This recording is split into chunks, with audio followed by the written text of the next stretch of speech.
Noong 2022, sa panahong unti-unti nang bumabalik ang normal na galaw ng mga tao, matapos ang mahabang buwan ng katahimikan dulot ng pandemya, ay nakatanggap si Father Elias ng isang tawag mula sa mag-asawang sina Rudy at Lita, na kapwa may-ari ng isang bagong tayong dormitoryo sa Mandaue City, Cebu.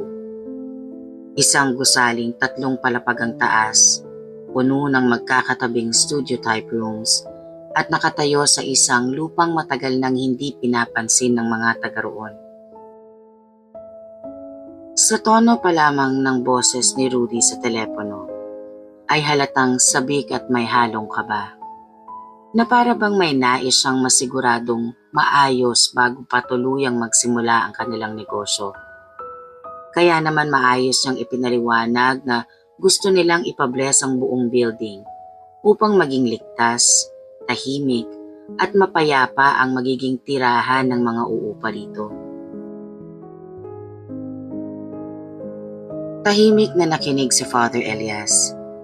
Paminsan-minsan ay tumatango kahit hindi naman siya nakikita. At sa simpleng request na yon ay wala siyang nakitang dahilan para tumanggi. Kaya agad niya itong tinanggap at isinulat sa kanyang planner. Ngunit sa dami ng kanyang iniintinding schedule, hindi niya namalayang isang araw na mas maaga ang kanyang nailagay na petsa. Kinabukasan, bago pa tuluyang sumikat ang araw, ay bumiyahe na si Father Elias kasama ang kanyang assistant na si Carlo.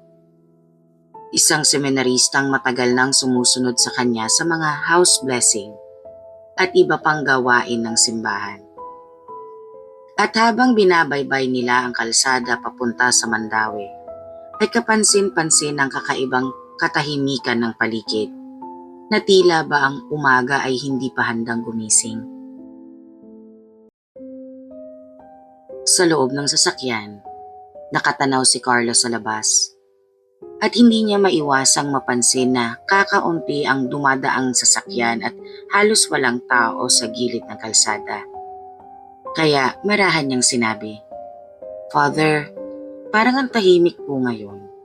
Parang may kulang sa usual ng ingay ng umaga."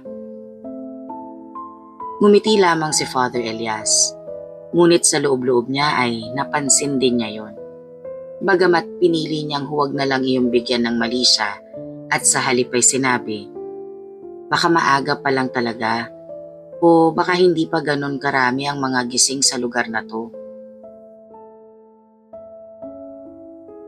Pagdating nila sa mismong lokasyon ng gusali, agad na tumambad sa kanila ang isang malinis at bagong pinturang dormitoryo.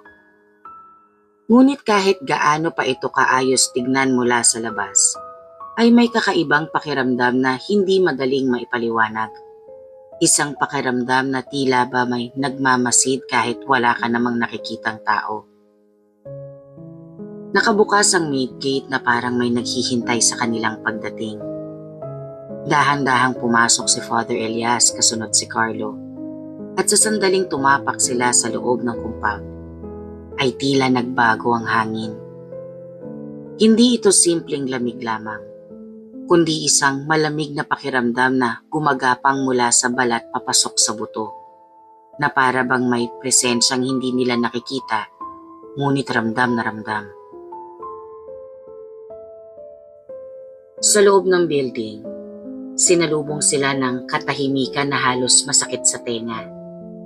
Dahil wala kang maririnig kahit na ang pinakamaliit na tunog. Walang usapan, walang galaw ng electric fan, walang yabag, at sa gitna ng katahimikang iyon, ay napansin nilang may mga tao sa loob. Sa unang tingin ay tila normal ang lahat. May mga nakaupo sa gilid ng hallway na parang nagpapahinga. May mga nakatayo malapit sa pintuan na tila naghihintay ng kung ano. At may ilan na nakasilip mula sa loob ng kanilang mga kwarto. Ngunit kahit gaano pa sila karami, walang ni isa ang nagsasalita. "Magandang umaga po." Maayos na bati ni Father Elias habang inihahanda niya ang kanyang dalang holy water at panalangin. Walang sumagot. Sa halip, halos sabay-sabay na napalingon ang lahat sa kanya. At kahit walang nagsasalita ay ramdam niya ang bigat ng kanilang tingin. Isang tingin na hindi simpleng pagtingin ng tao, kundi parang may ibang kahulugan na hindi agad maunawaan. Sinimulan niya ang blessing. Habang naglalakad siya sa hallway, dahan-dahan niyang winisikan ng banal na tubig ang bawat sulok, bawat pintuan, at kahit ang mga taong nadadaanan niya na hindi man lang umaatras o umiilag, na para bang hinahayaan lang nila ang lahat ng ginagawa niya. Napansin ni Carlo na kahit tumama ang tubig sa kanilang balat, walang kahit anong reaksyon ng mga ito. Walang pagkibot, walang paglingon, walang kahit anong senyales na nararamdaman nila yon. Parang wala silang pakiramdam.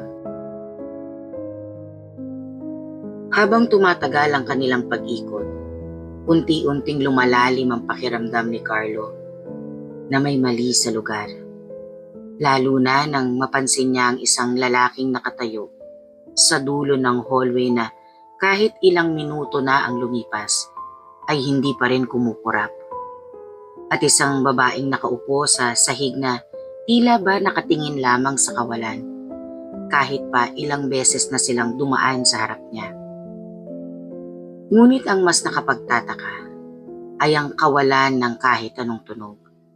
Kahit na gumagalaw ang ilan sa kanila, walang kasabay na yabag o kaluskos na para bang hindi sila konektado sa mismong mundong kanilang kinaroroonan. Father, mahinang bulong ni Carlo na ngayon ay halatang kinakabahan na habang unti-unti niyang napapansin ang mga detalye na hindi niya kayang ipaliwanag.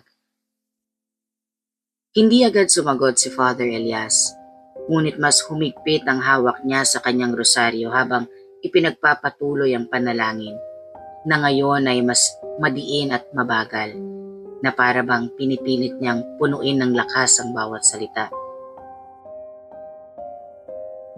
Pagdating nila sa ikalawang palapag, mas dumami ang mga tao, mas siksikan, mas malapit, at mas ramdam ang presensya nila. Habang naglalakad si Father, pakiramdam niya ay unti-unting bumibigat ang hangin sa paligid, na parang may pressure na sumisiksik sa dibdib niya. At kahit huminga siya ng malalim, ay hindi niya makuha ang normal na pakiramdam ng hangin. Sa ikatlong palapag, doon tuluyang nabasag ang ilusyon ng normalidad. Habang dumadaan sila sa isang makitid na hallway, napansin ni Carlo ang mga anino ng mga taong naroon ay hindi tugma sa kanilang galaw. May mga aninong naiwan kahit lumakad na ang katawan. May mga aninong gumagalaw kahit hindi kumikilos ang tao. At may ilan na tila wala talagang anino kahit pamaliwanag ang ilaw sa kisame. Father, hindi po ito normal. Nanginginig na sabi ni Carlo na halos hindi na makatingin ng diretso sa paligid. Doon na huminto si Father Elias. Dahan-dahan siyang lumingon sa isang babaeng nakatayo malapit sa kanya. At sa unang pagkakataon, ay tinignan niya ito ng diretsahan. Maputla ang balat, halos kulay abo, at ang mga mata ay tila ba masyadong malalim, na para bang may laman na hindi mo kayang abutin. At pagkatapos ng ilang segundo, ngumiti ito. Isang mabagal, pilit, at hindi natural na ngiti na unti-unting lumawak, habang ang mga mata nito ay nananatiling malamig at walang emosyon. Sa sandaling yun, naramdaman ni Father Elias ang katotohanan. Hindi tao ang mga nasa paligid nila. Biglang nag-iba ang atmosphere. Ang mga dating tahimik ay unti-unting gumalaw. Hindi sabay-sabay ngunit may kakaibang ritmo na parang may iisang bagay na kumukontrol sa kanila. At isa-isa silang napalingon kina Father at Carlo hanggang sa ang buong hallway ay puno ng mga matang nakatutok sa kanila. At sa gitna ng katahimikan ay may maririnig ka. Mahinang bulong, hindi malinaw, hindi maintindihan, pero parang dasal na mali ang pagkakabigkas. Carlo, huwag kang lilingon sa likod kahit anong marinig mo. Mariing utos ni Father Elias habang pinipilit niyang panatilihing kalmado ang kanyang boses. Kahit naramdam niya ang unti-unting paglapit ng mga nilalang sa kanilang likuran. Mas binilisan niya ang pagwisik ng holy water. Ngunit sa pagkakataong ito, napansin niya na ang tubig na tumatama sa kanila ay parang hindi na simpleng tubig. May ilan na tila ba nasusunog, may ilan na bahagyang umaatras. Ngunit mas marami ang nananatiling nakatayo na para bang hindi ito sapat upang paalisin sila. Habang pababa sila ng hagdan, narinig ni Carlo ang malinaw na yabag sa likod nila. Mabagal, sabay-sabay, at tila ba dumarami habang bumababa sila, na parang sinusundan sila ng buong building. Hindi siya lumingon, pero ramdam niya. Paglabas nila ng gate, parang may biglang naputol. Nawala ang lamig, nawala ang bigat, at bumalik ang normal na tunog ng mundo. Kinabukasan, eksaktong 9:00 ng umaga, tumawag si Rudy upang kumpirmahin ang blessing. At doon nalaman ni Father Elias ang kanyang pagkakamali. Ngunit ang mas nakakatakot ay ang mga sumunod na nalaman nila. Ayon sa isang matandang kapitbahay na nakausap ni Rudy, matapos marinig ang kwento ni Father, ang lupang pinagtayuan ng dormitoryo ay dati palang lugar kung saan may mga taong nawawala. At may mga pagkakataon na may nakikitang mga aninong naglalakad sa lupa kahit walang ilaw. At may isang paniniwala sa lugar na ang lupang yon ay parang daanan. Hindi papunta kung saang lugar, kundi palabas at papasok sa lugar na walang nakakakita. Makalipas ang ilang linggo, nang tuluyan ng mabuksan ang dormitoryo at may mga tenant ng tumira rito, nagsimula ang kakaibang pangyayari.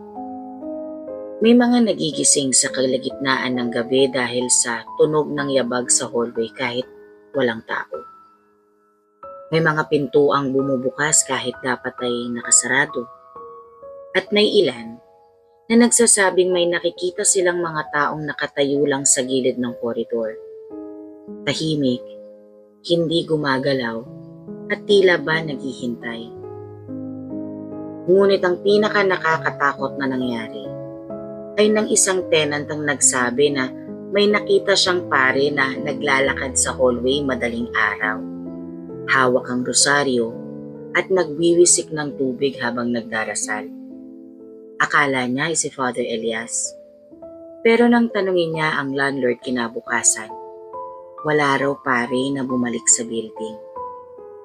At nang balikan ni Father Elias ang kanyang rosaryo makalipas ang ilang araw, napansin niyang may bahagi nito na parang nabasa.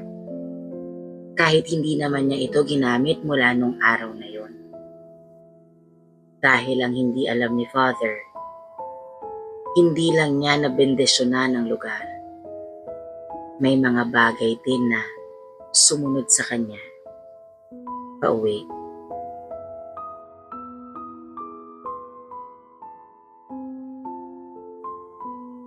Kung may mga lugar sa mundo na agad mong nararamdaman na may kakaiba, yung tipong kahit maayos ang itsura, kahit tahimik ang paligid, pero may kung anong pakiramdam na parang hindi ka dapat nandun.